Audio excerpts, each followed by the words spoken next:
মা আজকে ডিমের অমলেটের ঝোল করেছে, এবার সেটা খেয়ে বলছি তোমাদের কেমন হয়েছে।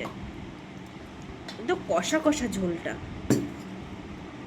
আলুটা পুরো মোমের মতো গলে গেছে। একটু গ্রেভি দাও না।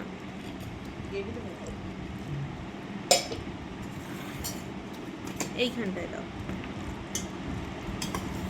চলো খেয়ে দেখি এবারে, বলো কেমন হয়েছে।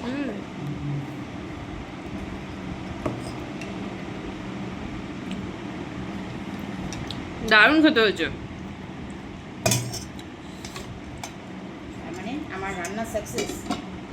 দারুণ খেতে হয়েছে। কিছু বলছো? বলছি আমি তাহলে রান্নাটা ভালো করতে পেরেছি। এই রান্নাটা আমি শিখেছিলাম আমার দিদার কাছ থেকে ছোট্টবেলায়। তখন আমি অনেক ছোট, তখন আমি রান্নাটা শিখেছিলাম। আমাদের বাড়িতে যখন দিদা এসেছিলেন তখন মা বাড়িতে ছিলেন না, তা কী রান্না করবে, ডিম ছিল কম, লোক ছিল বেশি। তখন দিদা বলেছিল যে যেহেতু গোটা রান্না করলে সবাইকে কুলাতে পারবে না, তো ডিমের অমলেট করে তরকারি করি। তো সেটা আমি এই রান্নাটা আমি দিদার থেকে শিখেছি। এর আগে একদিন করেছিলাম কিন্তু আমি তোমাদের সঙ্গে শেয়ার করতে পারিনি। তো আজকে আমার মনে হলো আমি তোমাদের সঙ্গে শেয়ার করি। যদি ভালো লেগে থাকে তাহলে একটা লাইক করো, একটা কমেন্টস করো, আর পারলে একটা শেয়ার করো। আর সবসময় আমার পাশে তোমরা এইভাবে থেকো, এইভাবে সাপোর্ট করে যেও। বাকিটা শোনাই করবে। সত্যি খুব ভালো হয়েছে খেতে।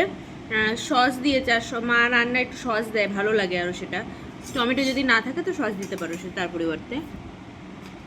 কী সস সেটা বলে দে। Tomato sauce.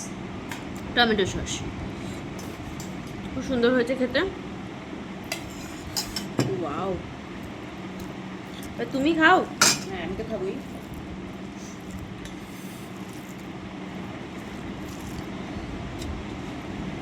সত্যি ভালো হয়েছে মনে হচ্ছে।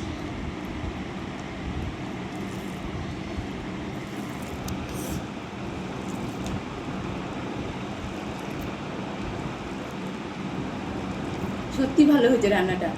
তোমরা পারলে একবার ট্রাই করতে পারো।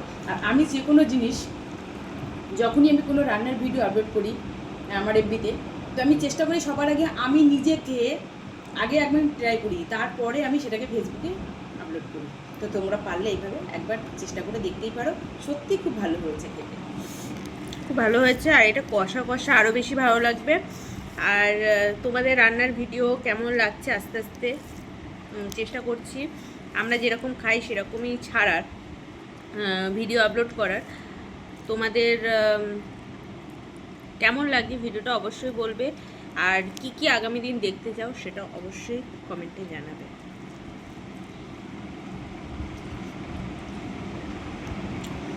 চলো খাবারটা এনজয় করি। তোমাদের সঙ্গে দেখা হবে অন্য কোনো ভিডিওতে আবার। আপনার জন্য ভালো থাকবে। টাটা। টাটা।